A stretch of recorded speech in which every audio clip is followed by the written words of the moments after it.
Just a quick disclaimer before we get into today's episode. This episode was recorded over Zoom. Like back in the old days, we didn't have the studio, seeing as everyone is back home for Easter. So the audio is going to sound a bit off and not the usual quality. So yeah, enjoy the episode.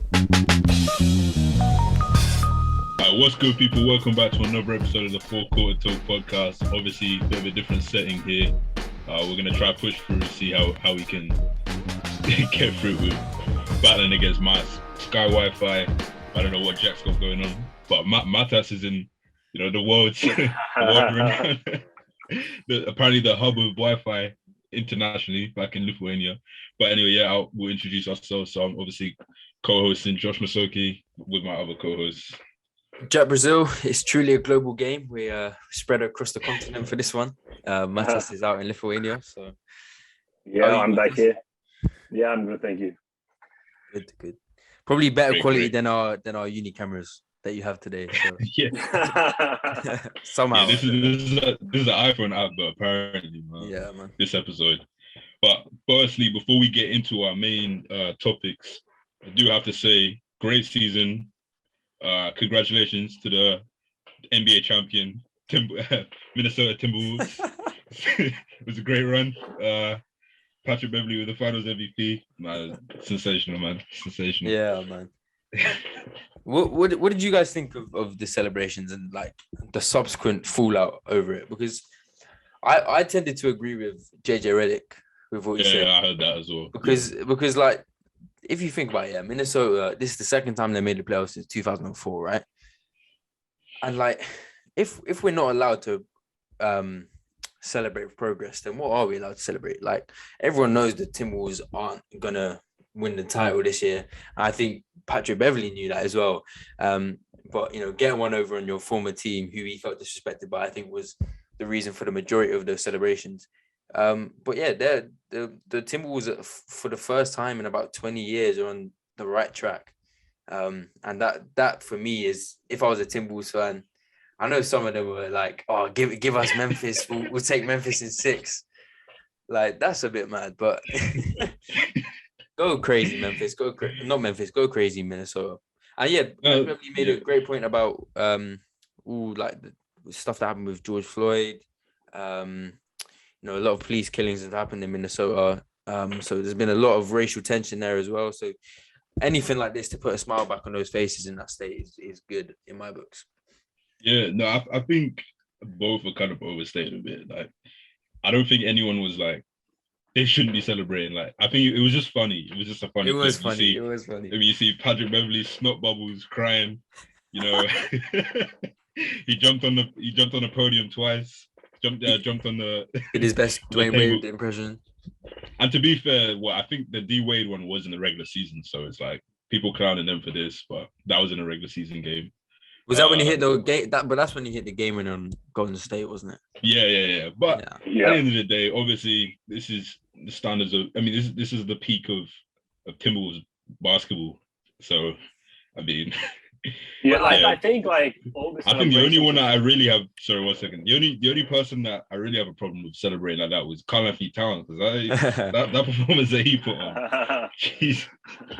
Hey, if I was going home to Jordan Woods, I'd celebrate every night. Oh yeah, I'd celebrate that every day. Yeah, go on, Matt.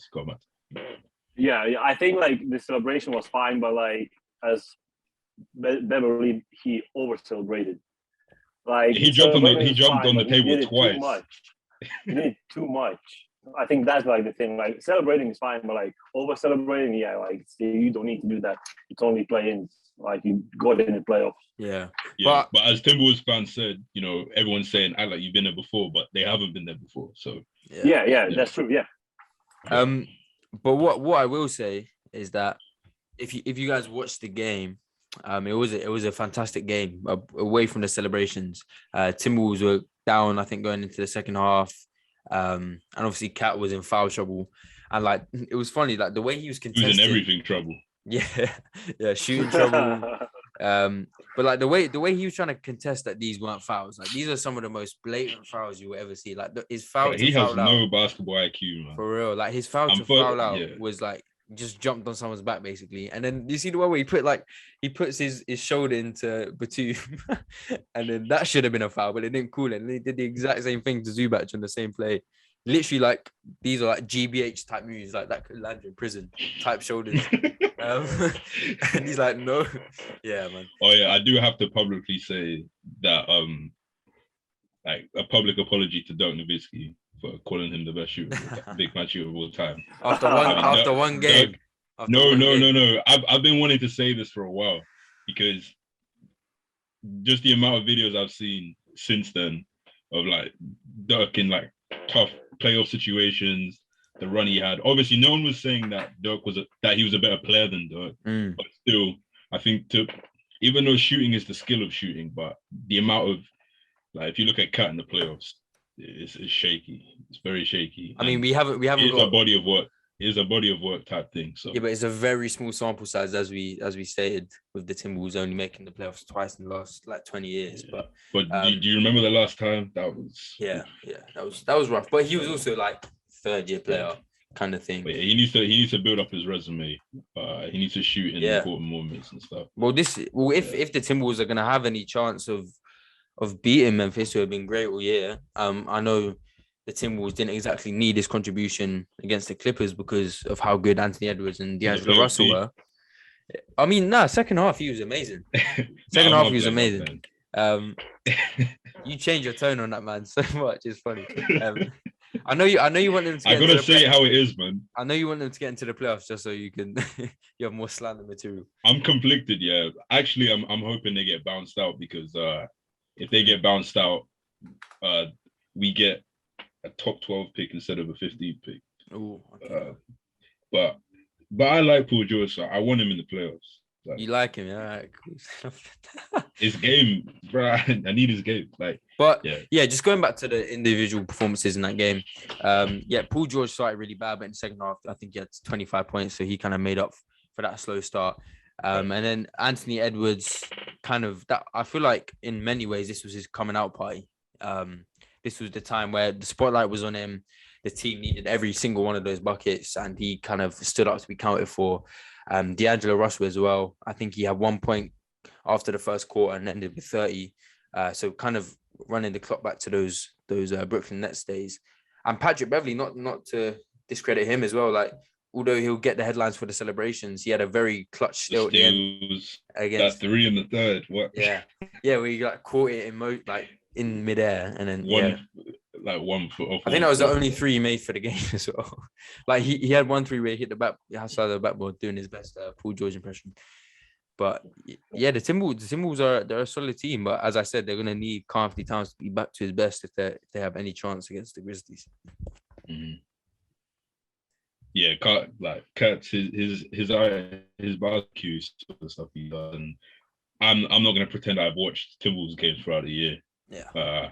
But a lot of fans were speaking to it. They were like really pissed with how he's playing. They're saying that he's been doing that all season, and that his decision making has been a consistent problem. So they definitely need him to kind of get out of that if they're gonna do anything in the playoffs. Especially as the leader on that team as well, because if the leader on the team is the one making all these boneheaded decisions, it kind of trickles down to the rest of the group. I feel like.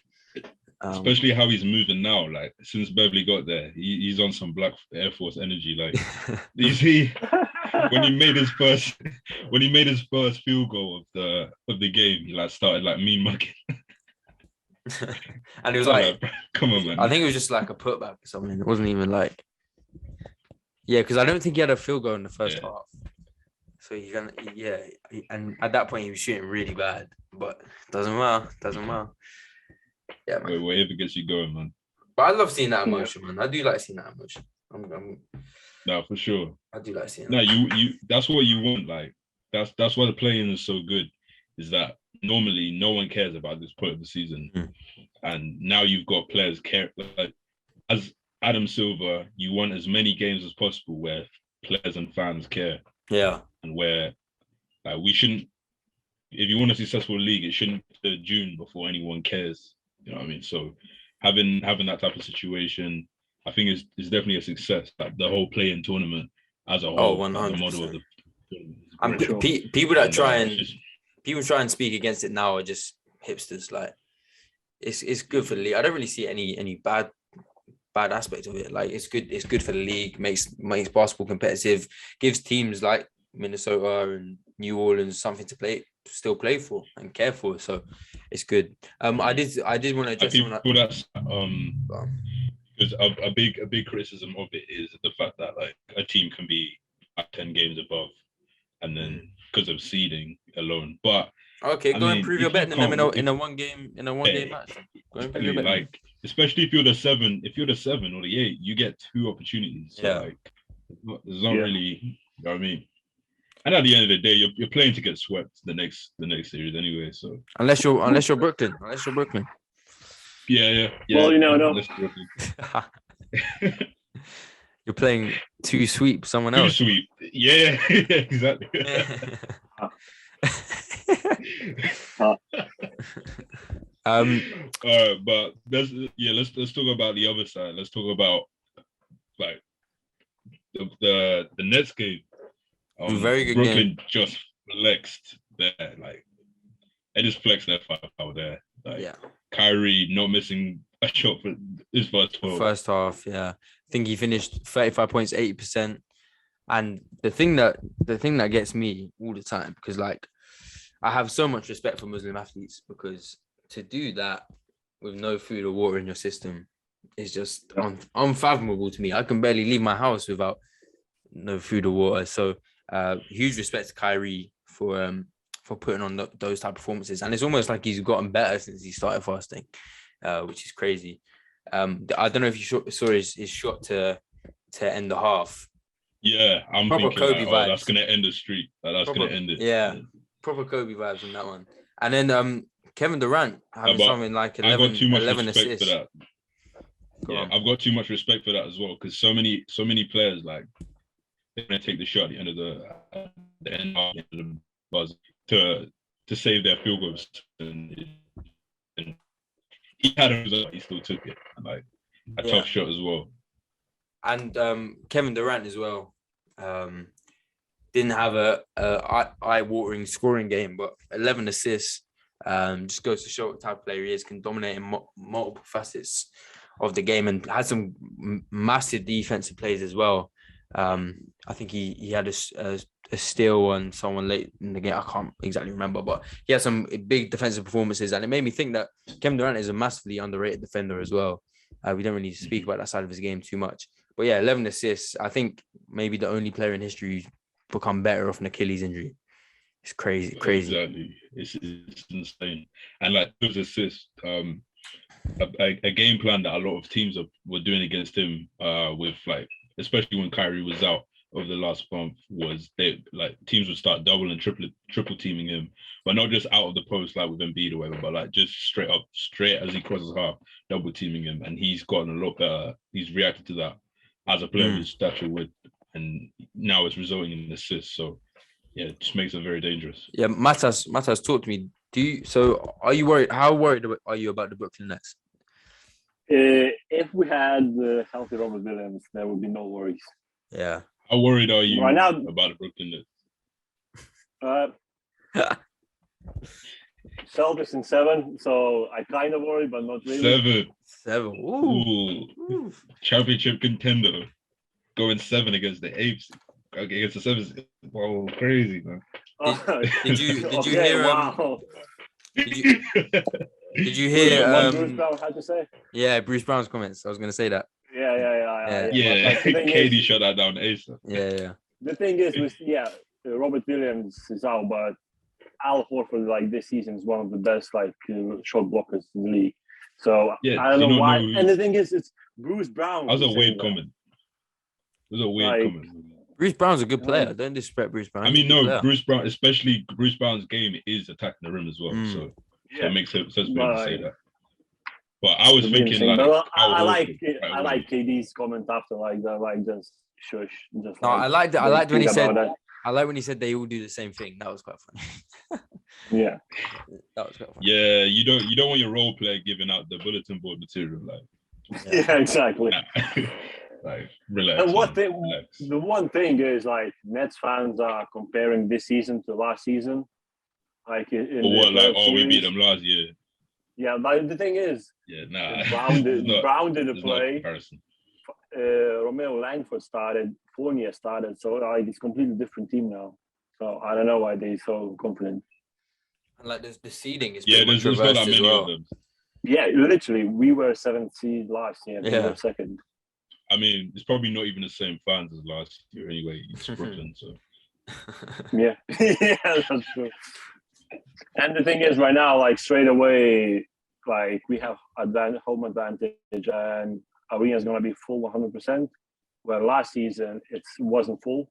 Yeah, and they're gonna get their revenge. Their revenge on Kyrie for Lucky. well, if you heard what Tatum said, apparently Kyrie feels bad, like how it ended, and he would do different things right now if you. Oh yeah, I know about that. I'm talking about like the I know what you mean. Stepping on Lucky. I know. That was so weird. Yeah. Well, he got injured though after that. So I saw some like Celtics fan art of like Lucky. I saw that as well. Crossing Kyrie. It's like, get a job, man. Get a job.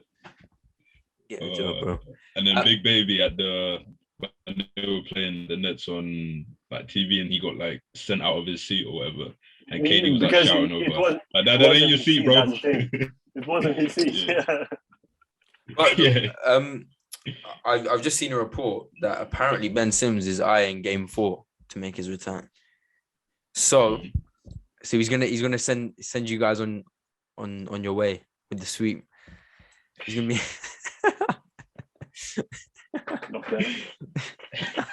The thing is, he will play like 10-15 minutes. He won't play a lot of minutes. No. I don't like forcing a player, especially think about the last game that he played, and then now a year off. Like, his confidence is probably back in a playoff environment as well. It's so different. But apparently, according to reports, he's walking around like Michael Jordan. Yeah, I saw that. I was sky high. I was sure that was a sack. I was sure that was a sack, but apparently it wasn't. The reporter that said it is pretty much less reliable than both sides of sports. Okay, cool. So yeah, there's that. But that's interesting. I mean, his usage isn't to the point where it's that big of a problem to bring him back. So he's just a body at the end of the day. At least, but the thing is, he'll be able to defend.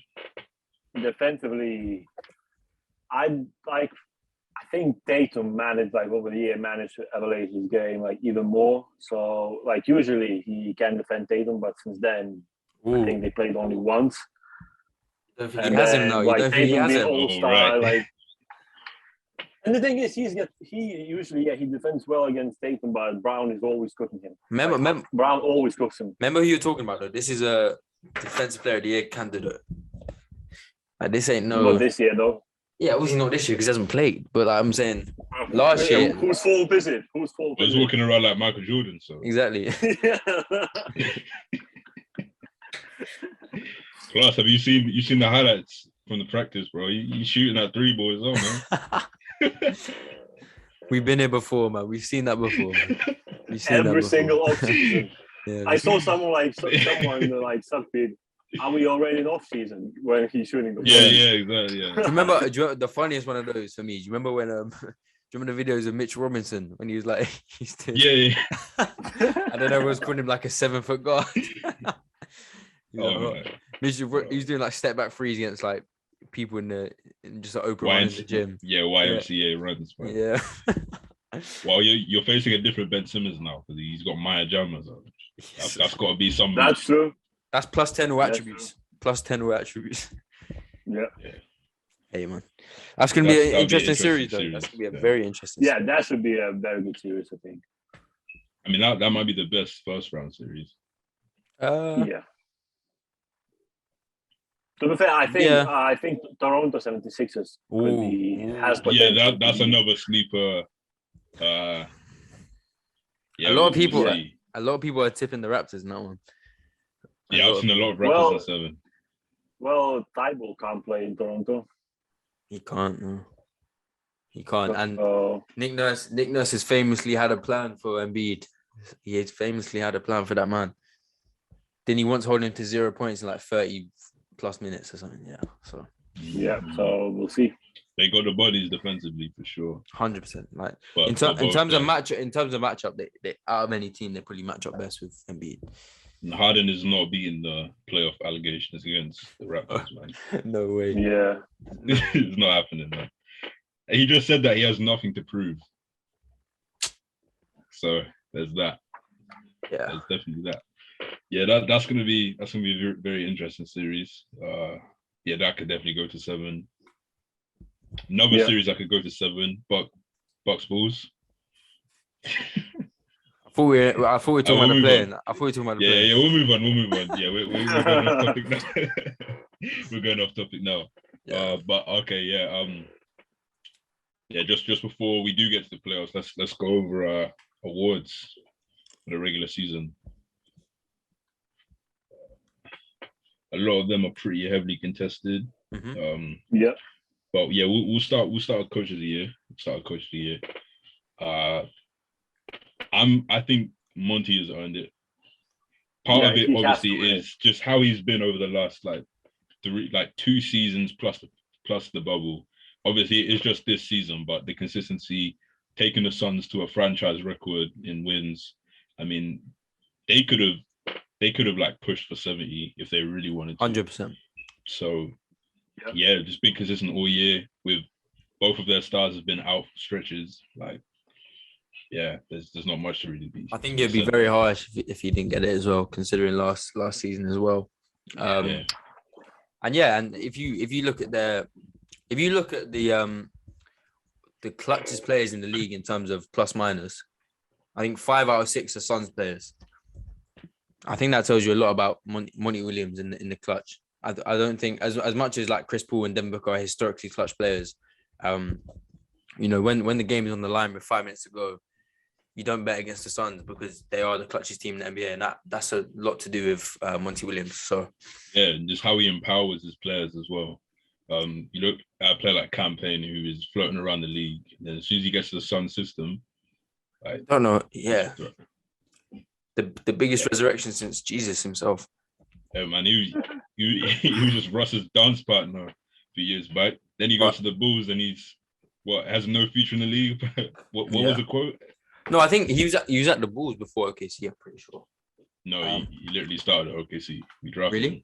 Oh, swear. Yeah. Well, I don't remember Cameron Payne's time we had too fondly. So we had I hate the story, but we were eyeing up Devin Booker, and then he got taken a pick after us, and we got Cameron Payne. So. I see. Yeah. Monty Williams is also my coach here, but have to give a special shout out to Taylor Jenkins as well. Yeah, there's so many deserving candidates. Taylor Jenkins, I think, is right there for me. Like, it's so close. I just do think Monty Williams, leading the franchise to their highest ever win, so it can't be overlooked.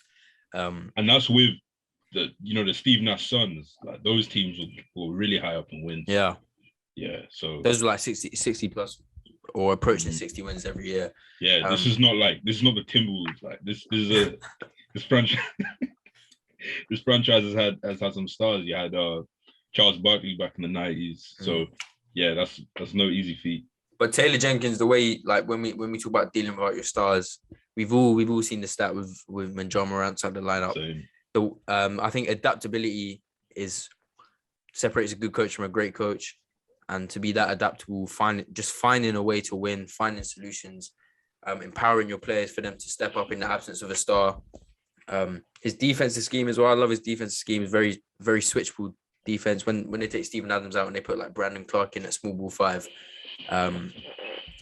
So that's a lot of credit to Taylor Jenkins. And Jaren Jackson Jr. has missed a lot of time as well, and he's a candidate for defense player of the year, and the defense didn't really falter when he was out. So the way he's been able to just like plug in players has been really remarkable, and that's why they're the number 2 seed. So fair play to Taylor Jenkins, man. Yeah, I would say more like, I think there's no question that Monty Williams has to win it, especially like he deserved it last year, but this year for sure. Like, he has to win it because what he did with the Suns. Yeah, like what he did with the Suns for, like as you said, like over the last 2 years, like it's incredible. Like a lot of people, what I hate is a lot of people say, "Oh, Chris Paul came in and he made Suns better." No, he just elevated Suns because Suns like he came in the bubble. Chris Paul's impact has caused Monty Williams to be a good coach. Yeah, exactly. Yeah.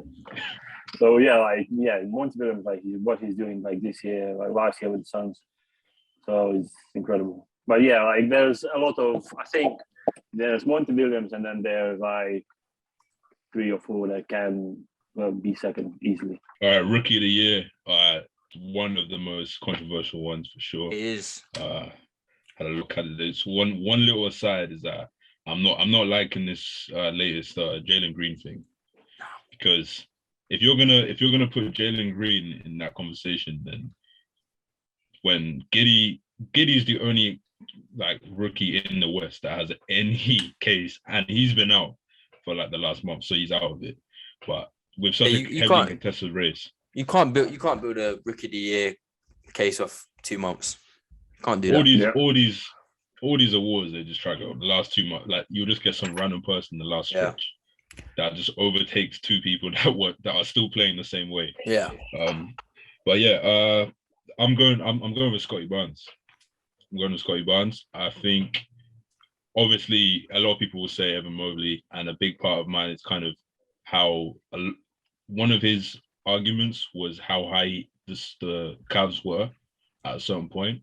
And obviously I wouldn't put it down on the Cavs. Obviously losing Jarrett Allen's a big deal. Yeah, massive. But for them to say that Mobley was such a big piece of that, and how they've fallen off since into playing range, and how the Raptors have now taken with Scottie Barnes' production since the All-Star break going up as well. I'm going with him because I think their defensive presence is almost identical. Their stats are pretty identical. Yeah. Mobley, I think his potential is just crazy, like, as a talent. But in terms of just this season alone, I think they've been pretty identical. And then just Scottie, he's actually improved over the year as well. Whereas, I mean, they're both at the same averages pretty much, scoring-wise, rebound-wise. So it's really close. It's really tight. But I just think Scottie's just kind of continually gotten better throughout the year. Whereas Mobley wasn't really able to keep the Cavs afloat. A lot of pressure to put on. Like, I don't think that can be someone that's used against Mobley though. Nitpick thing because it's so tight. Yeah. That is very true.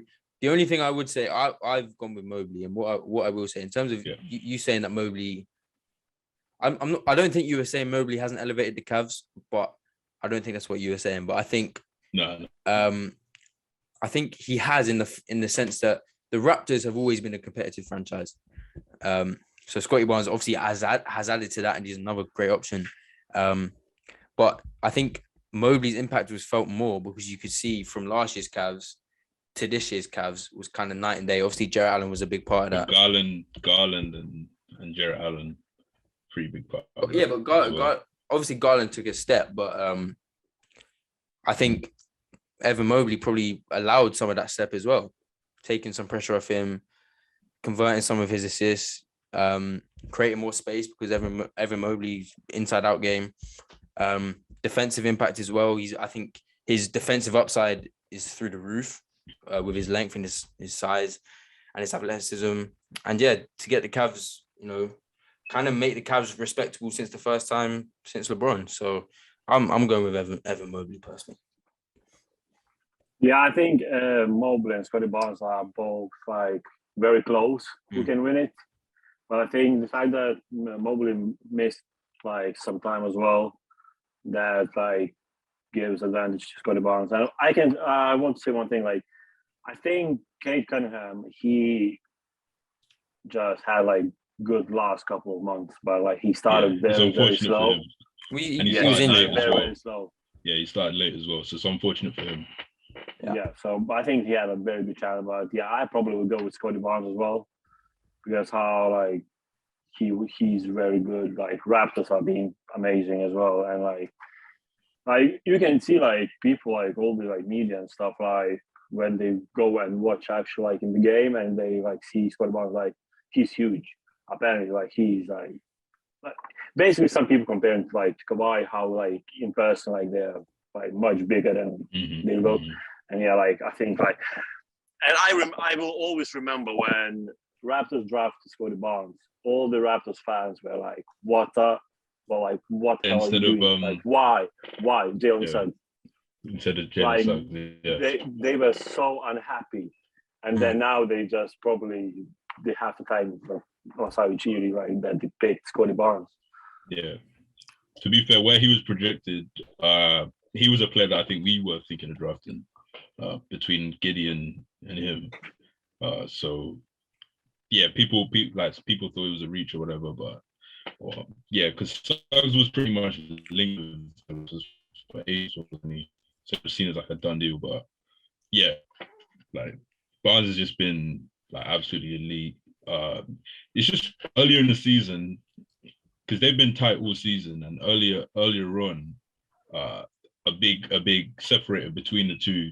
Everyone was saying, "Look where the Cavs are," because at that point they were top three. Yeah. And look where and the Raptors were in playing range. So now it's flipped, and Scottie's improved over the season as well. Like his production's gone even higher, closer to 20 points a game, expanded.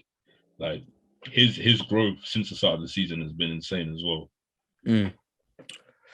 Yeah, I just think part of the Cavs fall off, obviously without Jarrett Allen. I think then when Jarrett Allen goes down, it then goes to Evan Mobley to be their defensive anchor. I think that's an extremely tough responsibility to put on a rookie. Even though he's still elite at defense, like he has the ability to block shots and stuff, but to be an anchor is a whole different discipline. Kind of having to like arrange a whole defensive scheme. So I think that's partly the reason for the Cavs fall off. But again, this is that's an explanation, but it's also just like you could use it against him. Yeah, you could use it against him. I see why. I just I like the fact that Evan Mobley came in straight away and raised the Cavs ceiling straight away. Like because look at the difference. So Jarrett Allen's out, and now his production goes down a bit because obviously it's harder. But if you do that in contrast, OG Anunoby, like he was out for like the last month of the season, and Scottie's production went up to make up for that. So that's kind of the difference there. Again, this one is literally like it's tough. It's tough. Really tight. So I think it will go to one of these two, and I won't be upset either way. Really. Yeah, either way. Sure, either way. And I'm glad for a change. It's between two rookies who are on winning teams and have contributed to the winning. That is quite refreshing because I'm glad it's not just a rookie who's putting up 22 points a game on on the worst team in the league. So yeah, it's good. I mean, it's been a nice change over the last couple of years. Like from the days of like Andrew Wiggins winning, like averaging like 22 on the Timberwolves. Well, I feel like I'm just adding the Timberwolves today. I feel like every episode you pick your target and just subconsciously you just keep going back to them. Now let's go into 6 man of the year. Let's get that one out of the way because I feel like everyone's gonna have. I think it's easy one. It's pretty easily Kevin Love. Yeah, for sure. Yeah, 100%. I mean, there's argument. There's an argument not about who it is this season, but just about the award itself. Because the president is the highest scorer off the bench, pretty much. That's pretty much what it's been. And with that, we're gonna have to go Tyler. But there are you wonder about the impact. Like, I don't think this year, because Tyler Hero has been kind of much needed offense throughout the year for them. Pretty much been their number one option. Yeah, because like Jimmy Butler's just completely fallen off a cliff offensively. So there's not much consistency, and he came in hot. He kind of set the tone for himself in the summer, saying that he was in that tier with the Luka Doncic, the Trae Young, which is still shaky, but I mean he's backed it up in his way, in his own way. I remember he started the season like averaging like 27, and I was like, oh shit, he might have been right about that. He might just be. Obviously, the numbers have cooled down a bit. He's somewhere around 20 now. But as we said, the Heat have needed every one of those points to grab that number 1 seed.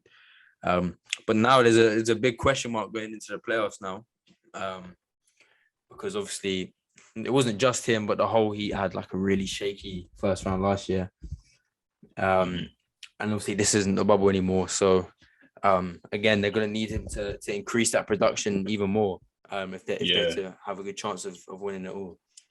Yeah, man, they got to beat the Brimforth's allegations, man. Jimmy Butler. Still has sleepless nights about that from me. Damn.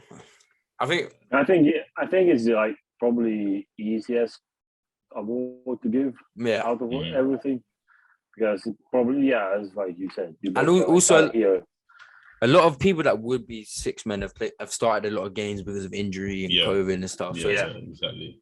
It's a weird one this year, but a lot of players have started too many games, and it's just. I'm glad there's at least one award that is quite easy. I'm glad there's at least one of them. But what do you think about the president of the award? Do you think it should change? Because there's probably several years where you could argue like Andre Iguodala was the most impactful sixth man in the league, but it went to the high scorer. Or there's people that argued that Joe Ingles was more impactful as a sixth man than even Jordan Clarkson. What I think it is with that award is that because media and the voters, the other awards are seen in so much more importance. Not like you don't analyze a six man's performance as much as you would like an MVP, for example. So like the little things that Andre Iguodala or Joe Ingles did. Basically, you're saying the media are casuals. Yeah. So no, but what I'm saying is when it comes to voting for let's just say what it is. Yeah. When it comes to voting for a six man, the box score is used. Let's be honest, the box score is used. Like people aren't rewatching Joe Ingles highlights to see what he did. No, like maybe we need to talk about the about the voting, about who votes. Hey man, but that's never gonna change. Yeah. That's not gonna change. It's a tough. We know what the NBA people in the NBA media are like, and it just seems like they're getting worse. But it is what it is. They are just getting worse. Yeah, man. I almost feel like the networks tell them to get worse, though. Do you know what I mean? Like, just to get clicks. Yeah. Do you see that thing about Stephen A, where he said top 5 most under pressure NBA stars, and Klay Thompson? Yeah. I literally sent it. He said Klay Thompson, and then like the same day he had a segment where 2 hours later. Klay Thompson has nothing to prove. Like, did he hit his head or like? He's got Kyrie on that list. Like what? He's got some weird obsession with Kyrie. He's got some weird. There was like no reason for that list. Yeah, it was really just Harden. Kyrie. It's really just Harden, Kyrie, Chris Paul, Butler, and Klay Thompson. I don't see Chris Paul. Maybe because like his time is running out to win a ring. Basically for him it's because he needs to win. Okay, that's cool. Yeah, to be fair, with Chris Paul, he's had a lot of like moments where out of his control of injury or just like choked flat out. So but still like last year alone is enough to like. And then the OKC run as well. But yeah, Stephen A, man. Let's not. Someone's got to analyze how Stephen A went from like fan favorite to villain. Someone's got to analyze that. Nah, the Stephen A. Smith burner was carrying, to be honest. Yeah, it's kind of like his memes are great, but then like his actual basketball, his actual analysis. Like when he actually has to do his job, it's to be like, ooh, stick to the memes. I agree. Right, but let's move on. We were talking a little bit off camera about most improved player. So yeah, let's get into that one. Tough one. I think numbers alone would tell you Ja Morant. Obviously, going from kind of borderline all-star to MVP candidate is no small feat.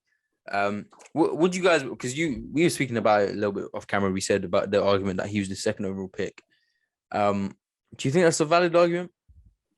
I think it's just a combination of things. He was rookie. Yeah, it's a combination of things. He was rookie of the year, but in a year where like he kind of had to be, like there was no other candidates. Do you know what I mean? Yeah, but he missed half the season, so he was never going to win it.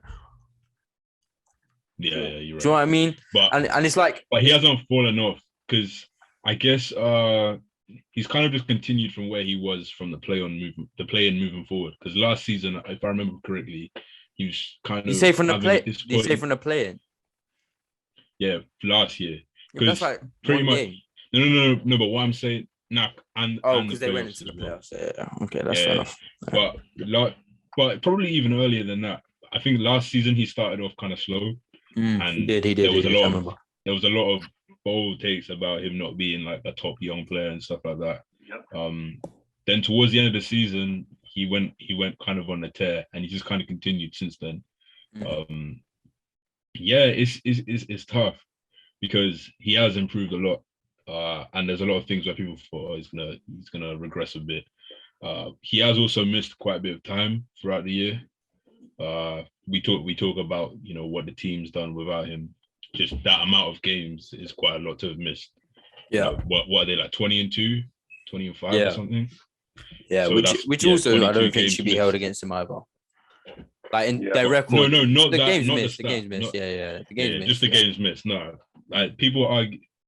It's weird. That just shows like, do people even like basketball to where their takeaway from that stat is not, oh, the Memphis Grizzlies are really well coached or they're a really secure team. It's, oh, Ja has no impact. Like, yeah, it's just a dumb argument. But if Ja was to win, I'd get it. I just feel like some players that have gone, Jordan Poole's gone from a role player to like, that's my pick. Yeah, my pick complete role player. Well. My pick shouldn't. He's gone from a role player to literally their most to the team's most reliable offensive player this season. Yeah. If you look throughout the season, like Steph slump lasted the whole season. And the way he came in and kind of replaced Steph's output as well, when he went down recently was I think a big case for his candidacy. So that's why I've gone Jordan Poole as well, because just the fact like it's no mean feat to replace what Steph Curry does on the floor. He's improved so much that there's arguments of what like people are saying there's no way that he should come off the bench. Like they're having to have that tough discussion of who are they benching when Steph comes back, and that was not even a thought, before the season. Yeah. Matas, who's your pick? It's probably between Jordan Poole or DeJounte Murray, because DeJounte Murray this season, he's been amazing. Like at the end of the last season, he like slowly got recognition, like how good he is. But like this year, like his game is like just elevated, and like he got first time All-Star this year as well, which was very deserved. Yeah, and he was basically carrying the Spurs like all season. Like his stats are amazing. He's one of the defensive player of the year candidates as well, because he's defensively playing very well. I think he leads league in steals. Yeah. So I think like DeJounte Murray, but I wouldn't be mad if Jordan Poole wins or even Ja Morant. Well, yeah, DeJounte Murray is always been known for his defensive ability. Even before he developed his game, he was known as like a defensive guard. And the fact that he has developed his game to the point where he's like 28, 8, and nearly 3 steals a game. I think only Michael Jordan has put up those numbers. So I mean that tells you everything about DeJounte Murray. He's given Coach Pop new life as well, because he was thought of just kind of retired, but now he looks at that whole young core looks to give him a couple more years if he wants it. Yeah. There was some rumors, however, that last night's playing game could have been his last game in charge, but I guess only time will tell. I think so. It will be. Yeah, I think he probably will want to fulfill the potential of this young core before he goes. Yeah. Yeah. Because I think they can be exciting, especially under like the greatest NBA coach of all time's leadership. They could be really exciting. So Yeah. If there was a time for him to kind of like step away, it probably would have been because when they missed the playoffs for the first time, and then if they like had a bad season right after that as well, then maybe. But I think now that there's kind of new life in the organization, he can kind of he's got some stuff to work with here. Yeah. All right. So let's move on to Defensive Player of the Year. Now this is another one.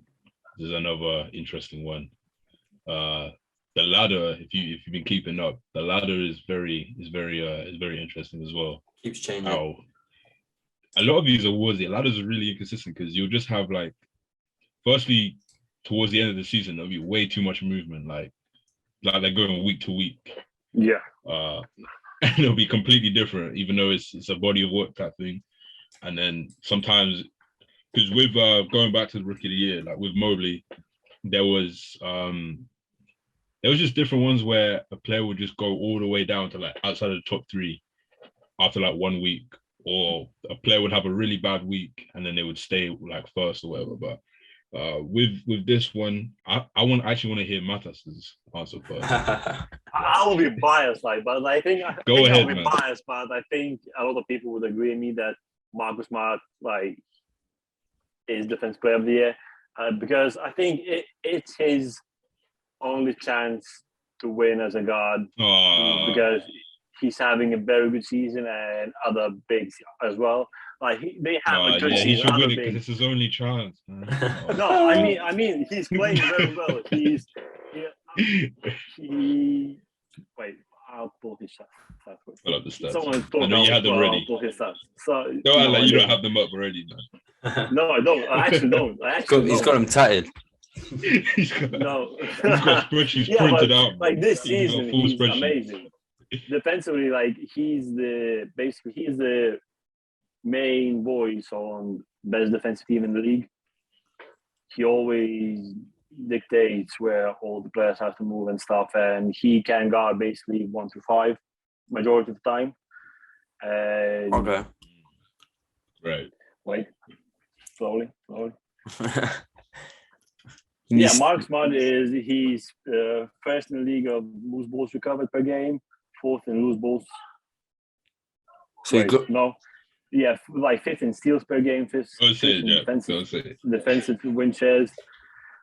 He's a glorified Patrick Beverley. He dives on the floor a lot.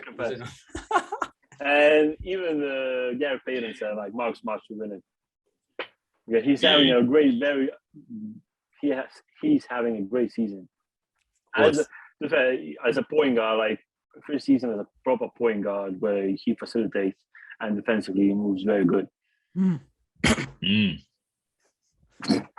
okay? Yeah, sorry, man. You know what happens with my voice, yeah. Yeah.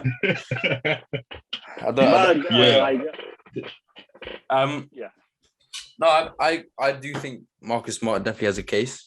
But look, just enlighten me why you've got Marcus Smart over Robert Williams.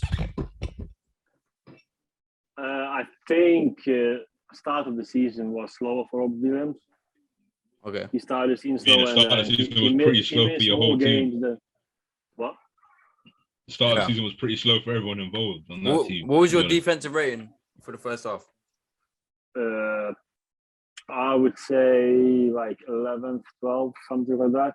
I thought we were talking about the whole season here.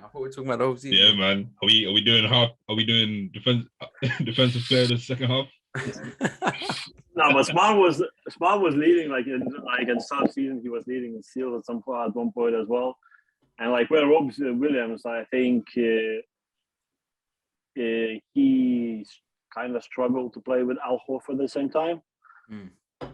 Because Ime started both Al and Rob at the same time, whereas last season basically was Rob or Tice at some point or Thompson. So I think he needed to adjust to that. And yeah, I don't know. And he missed more time than Smart as well. Shall I go next? Yeah, go ahead. Let me just disclaim this by saying I think there's no possible way Rudy Gobert wins the award this year. There's no way. I don't know, man. No, there's no chance. I don't. There is no chance, but I see some people. Be honest. Do the media number one. Do the media watch, because but there has been a Rudy Gobert hate campaign. I know it's always been kind of theirs, but even this season is They ramped it up. Yeah, but there was one year where they just gave it to him. Like, yeah, but this year was it? I think this year is more competitive, so they won't. That's what I mean. What I think they're gonna do, and what I think they should do, is give it to Mikal Bridges. Because when we talk about a whole season, the Phoenix Suns have been top three in defensive rating all year. And Mikal Bridges every night. Not to mention that he is there every night. Hasn't missed a game in his NBA career so far, which is insanely impressive. But alas, he's there every night, guarding the other team's best perimeter player. And I think a quote that swayed me onto Mikal Bridges is that it's a perimeter game now. So why are we not giving the award to perimeter defenders? And it's very true. Yeah, because it's very true. Because back the precedent set for big men to win the award was set back in the day with Hakeem Olajuwon, like before the era of Hakeem and stuff. You saw a lot of Michael Jordan winning the award, Gary Payton winning the award. Then it kind of switched to big men and has been that way ever since. But now, the game's been a perimeter game for a good 8-7 years now. So I think we need another change in attitude, and someone like Mikal Bridges, who is the perimeter anchor on one of the consistently best defensive teams in the league. Someone who I actually do believe can guard 1 through 5, especially with that wingspan. His wingspan is crazy. The guy could itch his toes standing up, like it's mad. But yeah, like Mikal Bridges has been that consistent for them on the defensive end. He's switchable. And yeah, I just think the consistency of the Suns defense as a whole, especially with their injuries, there's been one consistent in that, and it's been Mikal Bridges. So I'd give it to him. I would, and this is going to support my pick, that although it's a perimeter game, the inside presence is still kind of the most important, because when you have the right defenders back inside, it makes, as you've seen with the Jazz, maybe not this year, but over the years, is that it empowers like everyone else on the team to like feel confident enough to play aggressively on the perimeter, because they know that they're funneling players into that inside presence. And this player, I believe, can actually guard 1 through 5, because like for possessions maybe, but they're not holding. And not holding big, but like they're gonna be out by the second quarter if they have to guard a true dominant big every possession. And I'm going with Giannis. I thought you were gonna say Bam. I think he's taking this. I thought you were gonna say Jaren Jackson Jr. Yeah, that's the thing. There's so many, this award is difficult because those are definitely some honorable mentions. Like Jaren Jackson Jr. isn't he leading in blocks by quite a bit? Yeah, he's pretty significantly leading in blocks, and he's pretty elusive on the perimeter as well. But yeah, Giannis it's just so many key plays that he makes where similar to the one in the finals, where he'll be fully committed to play on the perimeter, stunned to help, come back, protect the rim or get steal or whatever it is. Like he's just consistently there as that player that can legitimately guard 1 through 5 because of his quickness, his strength and size inside as well. So yeah, that's what I would go with Giannis. But again, it's another award. I think there's a lot of deserving candidates. Sure. Yeah. Literally, you can't go wrong unless you go with Gobert.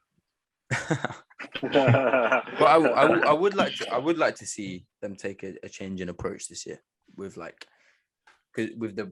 guard in it, because I think it has been dominated by big men for too long. And I think a big part of that is because, as you said, they have the moments, they have the blocks, they have they deflect shots, and those are recorded in the box score. Whereas things that Mikal Bridges does, like eating up the shot clock, not allowing entry passes. It doesn't show up in stats, or it doesn't make highlight reels. So, and we said the media, they're casuals, they're not watching that. That's what I mean. And Mikal Bridges would be the shortest player since Gary Payton to win the award, and that was like 26 years ago. So I think it's time for a change in attitude. And I think I think it has a good chance of happening this year. Mm-hmm. Yeah, I just think we're not likely to get like.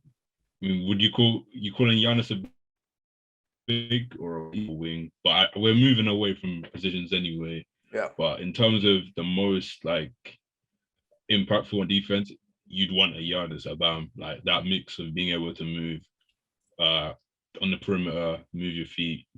Jaren Jackson as well, being able to move on the perimeter, but also being able to protect inside. I think it would be nice to see a guard. I think that's a versatility that only speaks to big men, because like obviously because of their size. Like, for example, Marcus Smart is going to get torched by Embiid because he's an inside player, but that's only because of his like physical advantages over him. Do you know what I'm trying to say? Yeah, like, but at the end of the day, be held against someone. I don't know if that should. Well, at the end of the day, you just have to talk about impact. You can't talk like people have advantages, and that's just what it is. Like you can't hold someone. Yeah, you can't be like you can't hold back. It's hard. You know what I mean? Like KD is better than Kyrie. Kyrie is more skilled, but KD is bigger. That's just what it is. Like it's not Kyrie's fault, but that's just that's how it is. Yeah. But next word. You got anything else? Yeah. Let's go, man. We're to the finale here. Probably the most contested one throughout the year. Every year is the MVP. I'll let you start, yeah.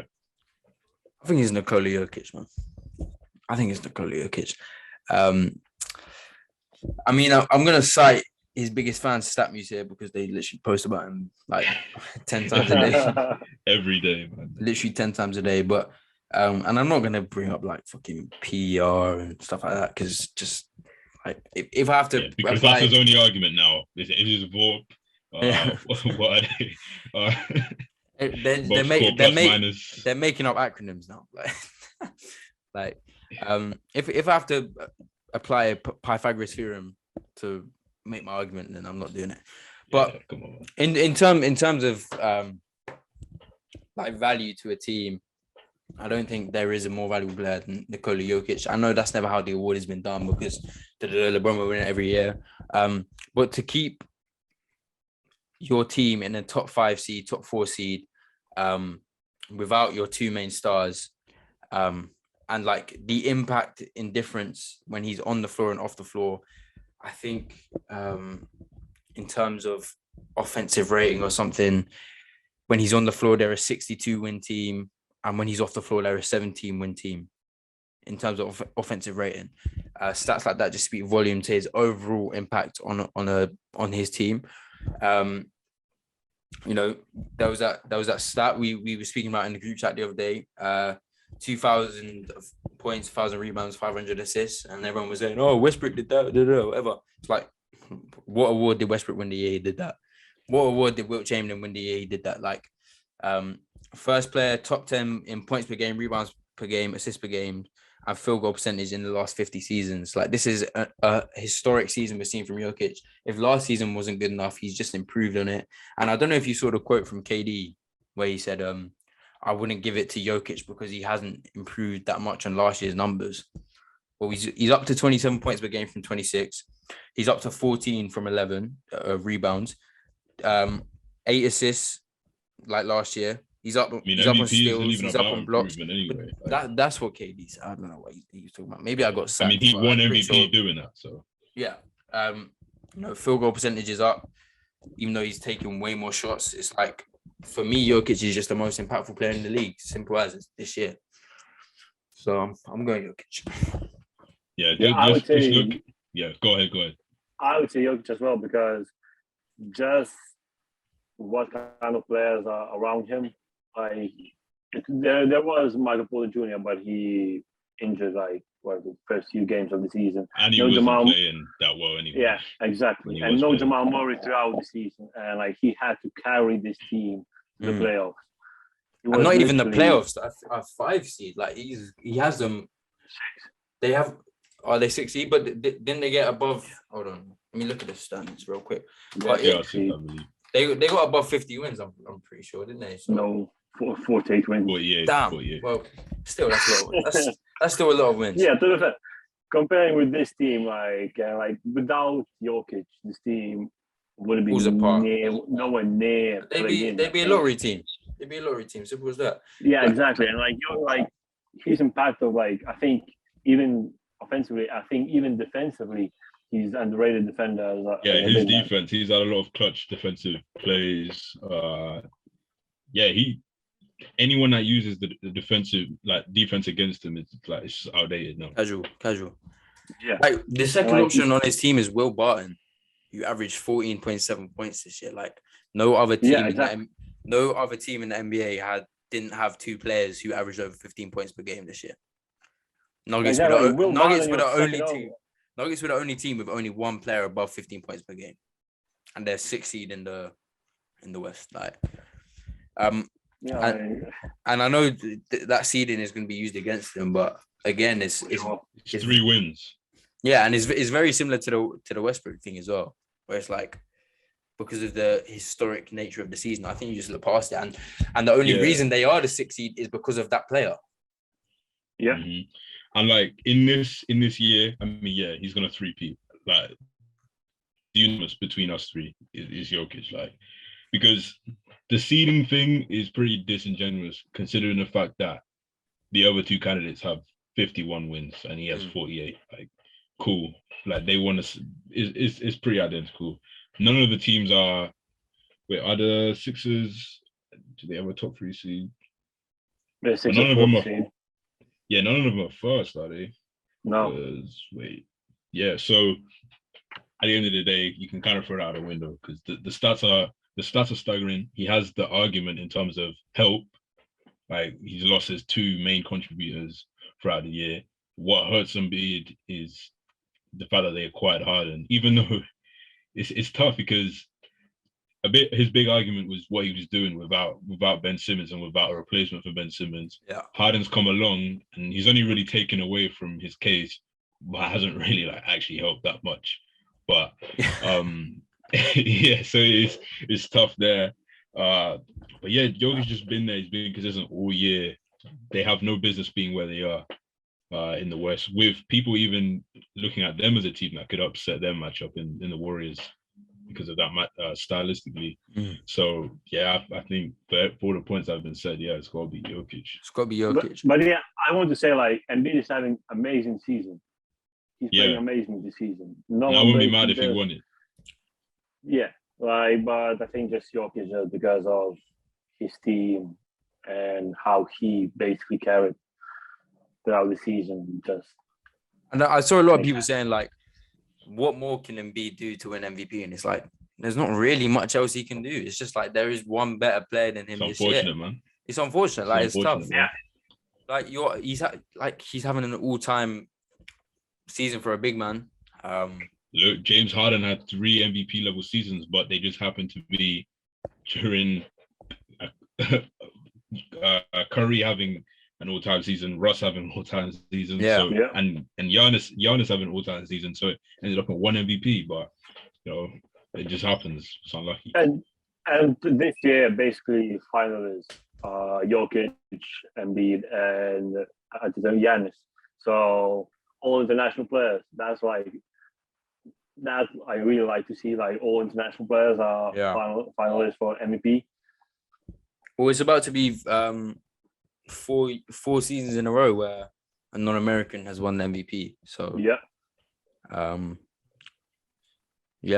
looks like they're gonna hold it down for a while. All right, but those are our picks for the awards. A lot of contested ones. I'm sure there'll be a lot of disagreements throughout. And when they do release, everyone's gonna have an issue with.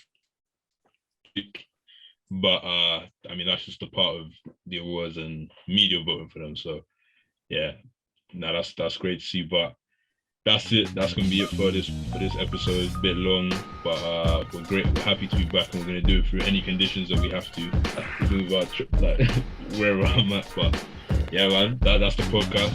Appreciate you listening. Peace.